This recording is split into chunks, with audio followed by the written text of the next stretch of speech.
Estamos haciendo Nos Sobran los Motivos. Navarro, ha llegado nuestro invitado. Yo voy a constatar con el invitado que sea verdad que usted le hizo llegar un chasque, y ese chasque fue y vino tantas veces, hasta que finalmente lo tenemos acá. Helo aquí. ¿Fue así, Eduardo? Bueno, buenas tardes. Buenas tardes. No, dejemos esas cosas. Lo importante es que acá estoy. Pero que acá estoy con ustedes. Pero ella apostaba que no venías, Eduardo, porque decía, no, este tipo no tiene ¿cómo no voy a venir? Nosotros, No, por favor. Está muy arriba la tele. Estás en Monte Carlo, en Canal Deportes 4, 930. Y perdón, sí, en Radio Monte Carlo, en materia de radio, Radio Monte Carlo. Exacto. Bien. En Canal 4, como jefe de deportes ahí, manejar todos los hilos, todo. Estoy buscando laburo. Sí, ya te veo trabajando, Ari. Bueno, ¿cómo es esta vida de andar de un avión en otro y después venir acá y de la radio al canal y estar actualizado? Porque hay que leer mucho, escuchar. Sí, a ver, es parte de una vocación que me llevó a esto, a llegar acá. Lo que sí, todo esto que decís de un avión, de subir a uno, ir para otro lado, eso no lo había soñado con tanta firmeza. Sí me había imaginado en mi adolescencia me había ilusionado con la chance de ser periodista deportivo escrito. Esa era mi máxima ambición. Me imaginaba en diario y punto. Ni soñaba radio, muchísimo menos televisión. Bueno, se fue dando así, a punto tal que lo de escribir lo he hecho, pero en menor porcentaje que en los otros medios. Y después se fue dando todo de una manera casi que increíble, ya desde hace muchos años y ya de muchas coberturas. Y después, bueno, se va llevando, yo lo trato de llevar siempre, este tipo de coberturas que son, por ejemplo, esto último, ¿no? De la Copa América en Estados Unidos, que fue una Copa América desgastante por el tema de los traslados, muy distinto a lo de Qatar, que fue para nosotros una bendición en cuanto a que ibas de un estadio a otro casi como que sin nada, poco menos que tomándose un ómnibus, pero lo trato de tomar siempre con el mejor humor posible, la mejor disponibilidad, sin tratar de no hacerme problema por cosas que a veces no se pueden solucionar. A veces obviamente está la tensión, sí, nerviosa, ¿no? De llegar en tiempo y forma, que eso es lo esencial en un entrenamiento y uno está en un país que no conoce, pero la verdad que lo vivo con mucha responsabilidad, pero lo disfruto mucho también.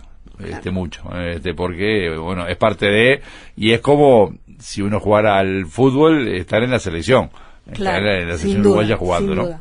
He contratado, por suerte, me ha tocado viajar con muchos de ustedes, el respeto que le tienen al periodista deportivo uruguayo, sobre todo siempre valoran que tiene un piso cultural importante y después, como que son periodistas, eso se ha ido desgastando con el tiempo, pero estoy hablando de esa época, de que todos empezaban escribiendo en los diarios, y que realmente había un bagaje cultural muy importante como para ver cosas que alguien común no ve. Sí, yo dije periodismo deportivo porque me encanta el tema de los deportes, pero en realidad deberíamos ser periodistas, ¿no? Y después, bueno, toma la opción del deporte. Sí, yo creo que dijiste eso de los diarios, lamentablemente, bueno, casi no quedan. Para la hora también de aprender. Cuando yo arranqué en esto no existía la facultad, esas cosas, era ir ahí y ir haciéndose, pero en ese sentido los diarios, yo siempre digo que son, o eran, no sé, una fuente de conocimiento y de aprendizaje tremendo, en la redacción, en síntesis, en una cantidad enorme de cosas, y que ayuda muchísimo a la formación diaria, ¿no? de un periodista. Vos hablabas de los viajes, de ir para un lado, para el otro, en aviones, encontrándote con otros colegas. ¿En qué momento, si es que esto lo recordás o te resuena, en qué momento dijiste, capaz que estoy jugando en primera línea ahora?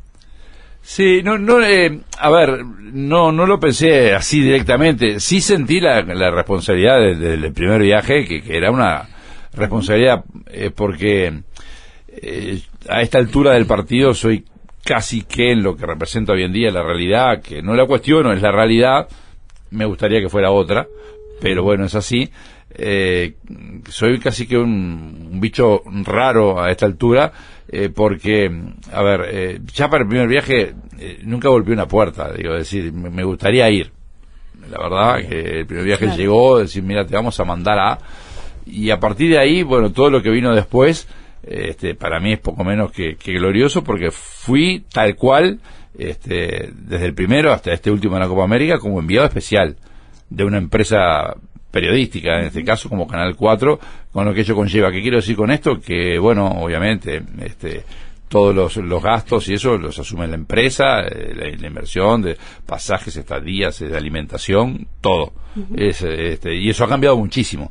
Pero entonces lo que se sentía en aquel momento, y viendo las circunstancias que se dan en el día de hoy, donde la realidad lleva a otro tipo de situaciones, lo tomo como una responsabilidad así muy grande, que la empresa en su momento confió en mí y que siga confiando en mí. Claro. Y entonces ya eso para mí es como estar jugando en esa gran liga del periodismo internacional, digamos.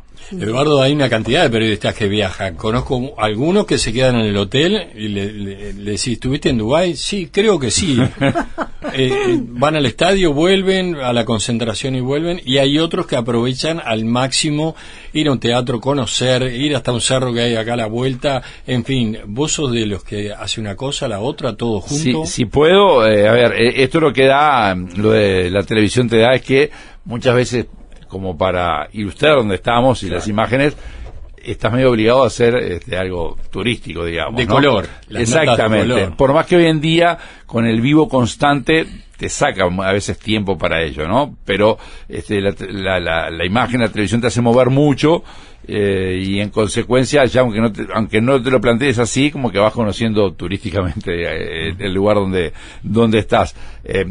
No hay mucho tiempo, la verdad, para hacer turismo no hay mucho tiempo. Y reitero, más ahora con el vivo permanente. Cuando yo arranqué en esto, para salir en vivo, el canal tenía que contratar un espacio en satélite, que eran 10 minutos máximo, que eran carísimos, claro. y después era todo enviar para que editaran acá. Después se había avanzado y editábamos nosotros en el exterior, y se mandaba por alguna otra vía editado, pero ahora es todo vivo. Claro. Y eso te lleva también a que, por ejemplo, con el queridísimo Darwin Hermida, el compañero camarógrafo en Las Vegas, que tenemos una diferencia horaria de 4 horas,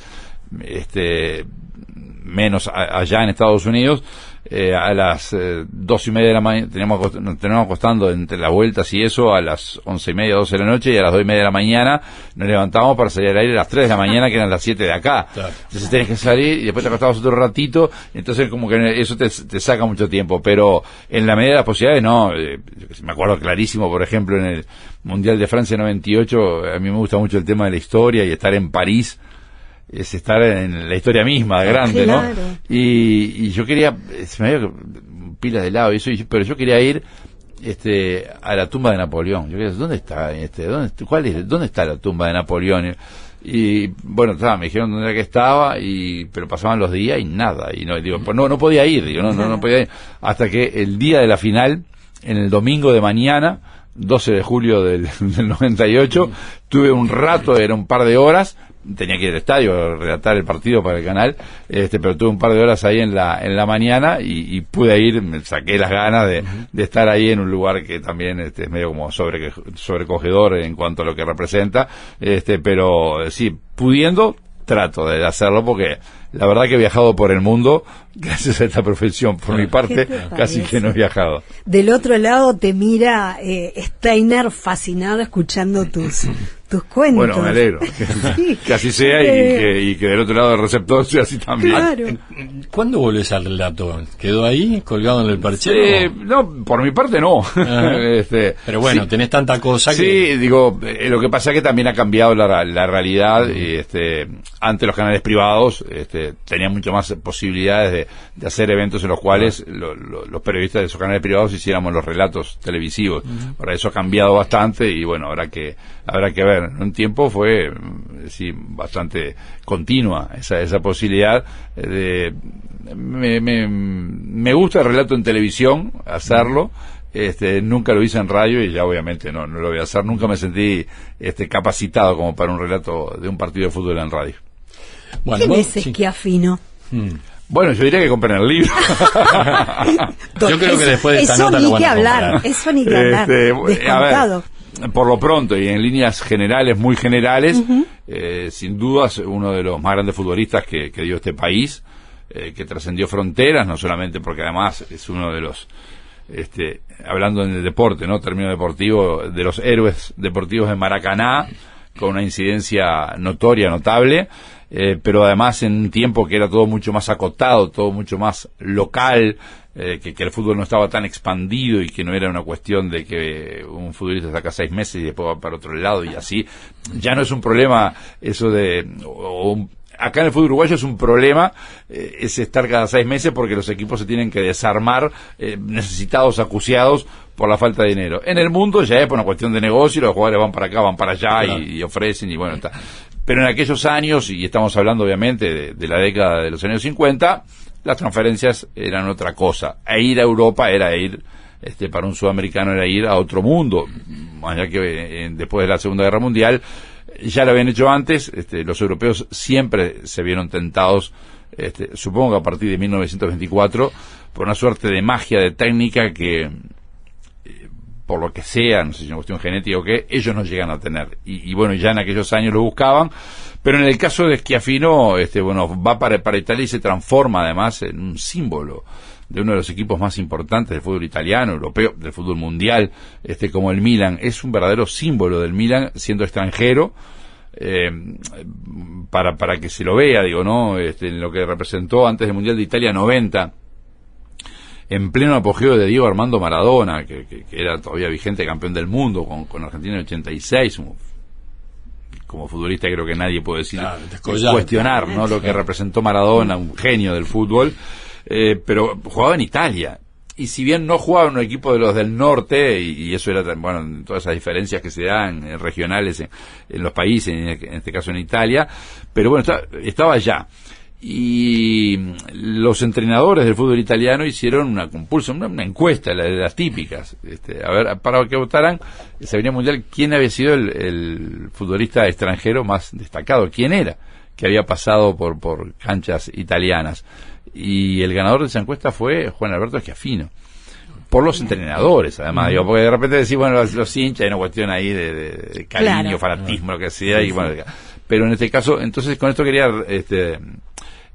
de alguna forma refrendar lo que significó Schiaffino en el fútbol mundial también, donde se dijo que en su tiempo fue, sobre todo para el estilo de juego uruguayo, una especie de adelantado en el tiempo, y me parece que su forma de ser y su forma de concebir el fútbol, si bien nunca lo vi jugar directamente, pero bueno, por hablar con él, por las cosas que uno pudo leer y escuchar de otros, me parece que calzaba perfectamente en el fútbol europeo.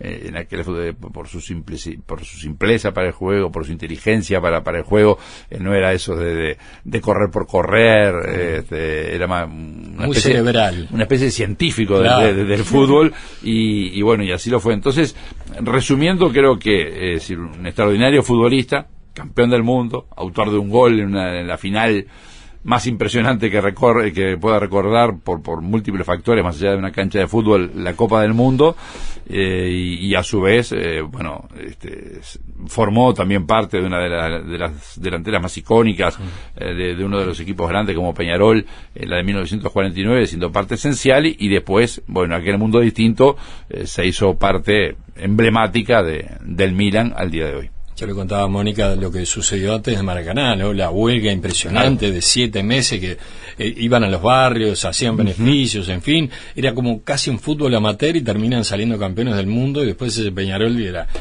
una máquina en el 49, pero él detalla mucho el otro mundial, el que vino después, el del 54, sí, donde Uruguay tenía un cuadrazo y podía haber repetido el plato, pero bueno, no sucedió. Sí, y en esto me parece también, ya que hicimos referencia, hacer referencia al libro, yo lo que hago hincapié siempre que, porque me parece muy importante esto de la memoria de Schiaffino, que es un libro, ¿no?, que escribió Schiaffino y que nunca llegó a publicar.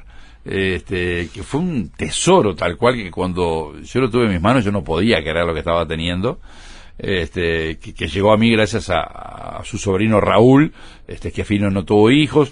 Indudablemente tuvo la intención. Lo curioso del caso es que su sobrino Raúl, que se llama igual que su papá, que fue futbolista, ajá, de mucha más breve trayectoria, mayor que Juan Alberto Schiaffino, pero impactante trayectoria en su momento también en Peñarol. Raúl me decía que él recordaba a sus 11 años clarito cuando su tío, en una reunión familiar, dijo que iba a escribir un libro. Dice que él era un niño de 11 años, dice que le causó tal impacto, dice que sabía que el tío había jugado al fútbol, pero no tenía claro a esa edad lo que había representado, pero le impactó tanto escuchar así que su tío iba a escribir un libro que le pareció una cosa como que sobrenatural. El libro no lo pudo publicar Schiaffino, después Schiaffino fallece y sus pertenencias las hereda Raúl, y entre esos estaba encuentra el libro y él intentó un par de intentos que tampoco prosperaron de llegar a publicarlo, hasta que después de una nota que yo le hago por los 70 años de Maracaná, él me dice, mira, yo tengo esto acá, que es definitivo, pero pasó mucho tiempo, bueno, y digo, a mí me parece maravilloso, y bueno, y llegamos. Y en eso, donde igualmente lo de Maracaná creo que lo analiza muy bien, realmente, como bien decís, también habla mucho del Mundial de 1954. Él, después del Mundial, él había sido transferido a Italia antes del Mundial, pero Peñarol puso la condición que jugara el Mundial para que después irse al Milan. Pero también entre las revelaciones y eso que él hace, o lo que él va contando de su carrera, a mí lo que me impactó fue que hay varios dibujos. Aquí se publica uno de puño y letra, de puño y mano de Schiaffino, de sistemas tácticos. Y a mí, yo cuando vi el dibujo de cómo Uruguay se distribuyó en cancha en la final de Maracaná del 50, o en el partido la MW. Claro, porque quedó en la historia que Uruguay se había parado de una manera, claro, y Schiaffino rompe ese esquema con este dibujo, además que él lo hace, poniendo los nombres de sus compañeros. Entonces hay una cantidad de elementos históricos que la verdad me parecen, para quien le gusta esta cuestión de la historia en el fútbol y lo que representaron determinados personajes, me parece muy importante. Eduardo, mirá qué intriga tengo. ¿Cómo recibiste ese material? Bueno, ¿era manuscrito? No, estaba escrito a máquina. Ah, mirá. Estaba escrito a máquina, muy prolijamente escrito, las páginas, las hojas, numeradas, así numeradas, y los dibujos, hay una cantidad de dibujos que después por razón de espacio no se pudieron publicar, pero de dibujos, me decía su sobrino que le gustaba mucho dibujar a Schiaffino, y tenía una amplitud natural, por ejemplo, de cómo un jugador tenía que pegarle la pelota, está el dibujo hecho por él, y entonces, bueno, recuerdo clarito cuando él me da, es una carpeta, era una carpeta de tapas naranja, y me dice, mira, es esto, y yo lo abro y veo esa cantidad de hojas escritas a máquina. Y entonces le pregunté, ¿esto qué es? Y ahí me dice, es un libro que escribió mi tío. Entonces estaba todo escrito así a mano, con alguna corrección, algún apunte, claro, tradicional, no habitual, hecho a mano. Después yo siempre me hago la idea que Schiaffino tuvo la intención, él le pone fecha final, fecha de cierre, febrero de 1974. Y creo que ahí él habrá tenido la intención de publicarlo. Se ve que fracasó en esa intención, porque después él agrega algunos análisis más por ejemplo, de mundiales, y algunos conceptos más sobre cómo mejorar el fútbol uruguayo en aquel tiempo, que tienen en algunos casos aún vigencia. Y entonces me hago esa idea que después intentó ampliar, y que después también volvió a fracasar, porque llega hasta el Mundial de España 82, pero acá iba a esto porque hasta ese febrero de 74 estaba escrito con una tipografía, una máquina de escribir, y después se ve que cambió de máquina de escribir porque era otra la tipografía, claro, y pero siempre en máquina de escribir. Y bueno, y ahí quedó en esa carpeta, y bueno, parecía que el destino sería que no viera la luz, hasta que afortunadamente sí pudo hacerlo. Vos ponés en el libro que de la Holanda del 74 que debe haber maravillado a Schiaffino, pero no se metió con Maradona, como que ahí abandonó, dijo, claro, el libro hasta acá. Seguro. Raro, lo que pasa es que sí, se ve, yo me imagino, puedo especular nada más que eso, que perfectamente pudo haber escrito, yo qué sé, si en el 82 cierra hasta el Mundial de España 82, y ponerle que no pudo publicar el libro, y que después dijera, bueno, voy a agregar el 86, claro, y no, se ve que para mí se capaz frustró. Que anda por ahí, capaz que se lo dio a alguien. Él escribió, pero para ese Mundial del 86 él analizó para el día, ¿no? Ahí está, yo casi estaba en la duda ahora si el día del país, pero para el día escribió comentarios, pero se ve que yo supongo que entendió que no daba para más el asunto, y porque sé que también tuvo alguna intención de publicarlo en Italia, y no pudo, eso también, eso sí, me lo dijo su sobrino, y bueno, y ahí quedó la cosa. Entonces sí, es una especie, hay como una intriga que por qué no siguió avanzando. Yo supongo que hizo un intento, agregó, y después se ve que no pudo publicar, y bueno, desistió del mismo hasta que afortunadamente llegó este momento. Te lo guardó para vos. Yo qué sé, a veces, viste, pensás en esas cosas. Yo a veces digo, a mí me han pasado cosas en mi vida particulares, de tener cierto mínimo, pero un vínculo así capaz, por fuera del periodismo, ¿no? A veces de niño, de adolescente. En el caso de Schiaffino, yo puedo decir con orgullo que fue director técnico mío durante un fin de semana. Yo nací, me crié en la aduana y jugaba al baby fútbol en el equipo de la aduana, en la Roja River. Y no recuerdo por qué, no sé si era un amigo de mi padre, qué historia. Un fin de semana me ofreció ir a jugar por ese fin de semana, pero no recuerdo el motivo, la verdad, al Náutico de Carrasco y Punta Gorda. Vivía muy cerca del Náutico. Claro, vivía ahí. Y bueno, fui en lo que era la cancha de fútbol, que hoy es el estacionamiento que tiene el club, y pegadito a la Playa Verde. Y bueno, allá me llevó mi padre, fui, y el entrenador el técnico era Schiaffino. Recuerdo clarísimo, digo, yo sabía quién era, yo tendría entre 11 y 12 años, creo que 11, ponele, y yo sabía quién era Schiaffino, la verdad que tenía claro. Me acuerdo que me preguntó, ¿tú de qué juegas? Así se fueron las palabras, y yo le dije, puntero, ahí. Bueno, muy bien, vas a jugar ahí, y después cuando tenía el primer tiempo, que se ve que ni le agarré, ni le habré tocado, porque además no conocía a nadie, estaba más perdido, me dijo que si tenía posibilidades, que yo, de shoot, me acuerdo que dijo así, para rematar, shoot, era la palabra, que shooteara, me dijo así, esas fueron las indicaciones de Schiaffino. Y me han pasado otras cosas con otros personajes míticos así del fútbol uruguayo, que después, que además después, por esas vueltas de la vida con el periodismo, me los termino reencontrando de alguna forma.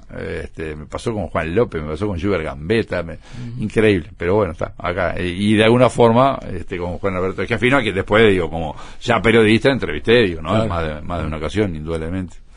Bueno, yo les resumo un poco el libro porque Eduardo no lo va a decir, pero ahí está la historia de él y su hermano, que estaba en Nacional, no lo tratan, no le gustó mucho y se fueron los dos para Peñarol. Él explica, yo marqué acá para contar a la gente, pero quiero optimizar el tiempo, por qué el ser hincha de un cuadro no tendría que ver con ese profesional que entra a la cancha, todo lo que sucedió con Uruguay antes del Mundial, porque la gente dice, fue una hazaña lo de Maracaná, pero si uno mira los números y los análisis que hace Schiaffino, Uruguay estaba para salir campeón. Venía bien, venía goleando, no era una cosa que fue un partido solo, ¿no? Y él hace todo un raconto de cada uno de esos partidos. Sí, sin duda, ¿no? Y además explica claramente que, que Brasil era un muy buen equipo, pero que lo conocían. Claro.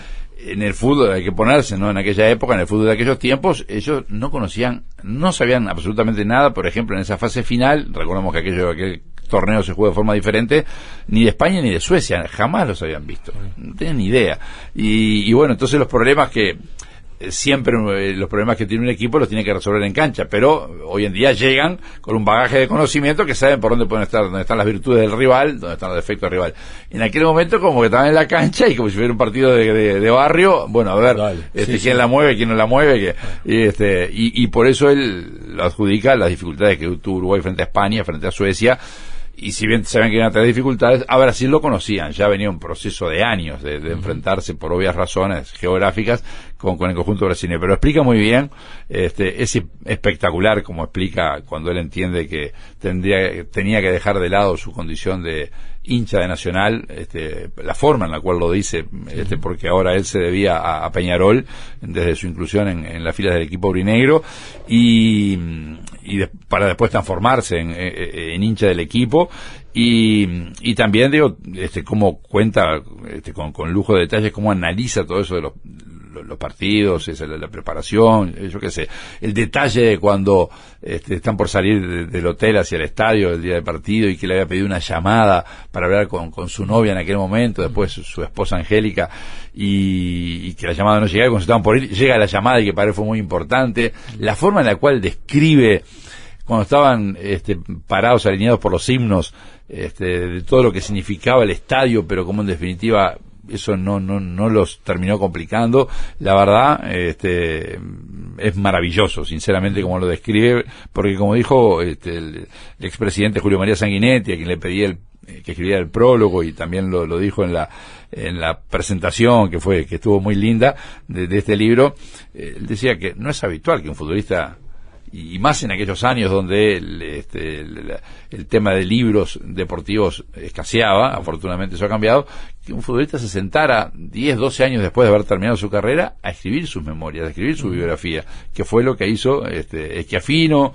Yo no tenía ni idea que, por ejemplo, cuando Uruguay jugaba un famoso partido con Inglaterra, amistoso acá, en 1953, Uruguay campeón del mundo, pero venían los ingleses que eran los inventores del fútbol, y parecía una cosa, era un partido muy importante, estadio repleto, pero antes Inglaterra jugó en Buenos Aires ante Argentina. Yo no tenía ni idea, y que había pasado así. No existía la televisión aún acá en Montevideo, recién llegaría 4 años después, de forma más o menos masiva, y el plantel uruguayo se fue a Colonia, a Nueva Helvecia, creo que fueron, ¿no? En Nueva Helvecia entrenaron, no sé si fue en Nueva Helvecia que vieron el partido, con Colonia del Sacramento mismo, a ver el partido en vivo. Yo lo pongo a dar una ampliación ahí, que estoy convencido que es la primera vez que un equipo uruguayo iba a ver, no en el estadio, sino a través de la imagen televisiva, a un rival para analizarlo, ¿no? Por ejemplo. También explica muy bien esa búsqueda que había en Uruguay, ¿no? Cuando traen al técnico inglés a Peñarol, que fue un desastre todo lo que pasó, y él explica por qué el jugador uruguayo era distinto y no aplicaba, y que después cambiaron y trajeron a alguien de Buenos Aires, Hitch, creo que era. Hitch, claro, que bueno, que finalmente le termina encontrando la vuelta a esa delantera espectacular, sobre todo que allí armaron. Perdóname que puse a hablar de fútbol, Navarro. No, está perfecto. No, pero es muy interesante el libro, y contarle a la gente también que tiene los códigos QR. Ah, cierto, está bien. Que allí se abre otro libro. Contanos un poco sobre eso. Claro, porque esto fue una iniciativa de Editorial Planeta, que fue la que llevó adelante este emprendimiento. En su momento, cuando fui a plantearlo, Claudia Garín, que estaba allí en la dirección, le encantó la idea y apoyó calurosamente. Claro. Y después la editorial me plantea la posibilidad de esto, ¿no? Es decir, yo lo que decía, no tocar absolutamente nada de lo que escribió Schiaffino, sí hacer alguna nota aclaratoria o ampliatoria, mejor dicho, de algunos detalles. Poner en contexto. Claro, porque escribió básicamente para un lector de 50 años atrás, y bueno, notoriamente las cosas cambiaron, pero y la editorial dijo, y estaría bueno agregar el código QR, y entonces habla de la final Uruguay-Brasil, va a ser el código QR, y Uruguay-Brasil, pero son varios partidos que hay. Hay imágenes para mí inéditas ahí, ¿no? Hay muy lindas imágenes, la verdad. Entonces es un complemento especial, digo, y que hoy en día con el famoso tema del celular, estás leyendo, agarras el celular y ¡pum! Tenés toda la tenés una visión mucho más clara también de. Vos que sos recolector de imágenes, Ari. Sí, pero además me interesó eso, porque mientras dice, bueno, en el año 49, entonces viene el código QR, uno lo pone, y allí aparece la formación de Uruguay de la televisión española. Una locura, la verdad que está muy interesante el libro. Es un agregado, que permite la tecnología hoy en día, que le da, me parece, elementos también de conocimiento al lector, o de ampliación de lo que se está relatando en el libro, ¿no? Mirá, si aquel técnico del Náutico hoy viera que de dirigirte ahí, terminaste haciendo o editando su libro, que si no hubiera sido por cosa del destino, que yo no creo tanto en eso, porque vos fuiste hasta la casa, fuiste a trabajar, y alguien de mucha confianza lo pone en tus manos. Yo lo que le agradezco, y se lo decía después, ¿no? Raúl, su sobrino, me decía, a mí me parece mentira. El libro comenzó a circular en las librerías, a distribuirse, cuando yo estaba en Estados Unidos en la Copa América. Claro. De todas maneras, y le agradezco mucho a Leonardo Cabrera, que fue el editor asignado para esta tarea, el día antes de irme, habían llegado los libros, se llevó unos primeros libros a la editorial, se llevó uno para la casa, para que yo pasara por la casa y me lo pudiera llevar para Estados Unidos. Mirá. Porque si no está, pero me decía su sobrino que cuando después lo veía, o cuando lo ve ahora en librería, le parece mentira. Quedó encantado él, la familia, con el libro, y yo le agradecía a él que hubiera confiado, ¿no? Que hubiera confiado en decirme casi que de buenas a primera que tenía ese libro, que para él fue una especie de, bueno, supongo yo casi que de último intento, a ver si podía pasar algo con aquellos originales. Obviamente que la voz que estuviste escuchando hasta ahora es la voz de Eduardo Rivas, no hace falta ni que la contemos. Te agradecemos un montón que te hayas venido hasta acá. Por favor. Espero que Aris le haya abonado al chasque que te mandó el mensaje. Por supuesto, Navarro, no se porque pregunta después él eso. Queda debiendo dineros por todos lados. No, a los amigos no hay cuenta que cobrarles para nada. Y Aris es un gran amigo de hace algunos, no hace cuántos, pero hace como 40 años que nos conocemos. Ni canas teníamos. Sí, bueno. Quiero contarle, Navarro, además que Eduardo, además de ser relator, periodista, es un gran historiador. Cualquiera que tenga una duda o que tenemos alguna duda, che, Eduardo, ¿en qué año jugó tal? Y el tipo al minuto te dice, tiene resuelto jugó todo. tal año, hizo tantos goles, tiene todo.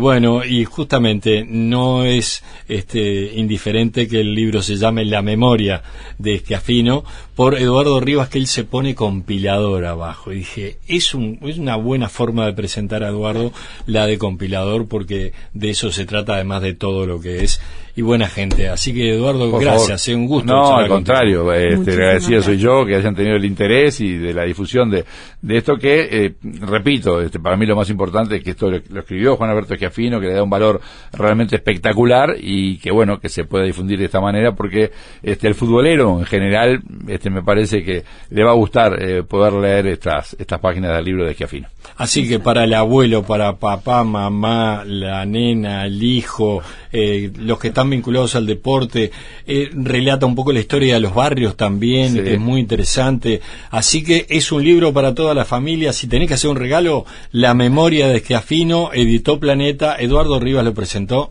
¿Dónde, Navarro? Nos sobran los motivos. Gracias.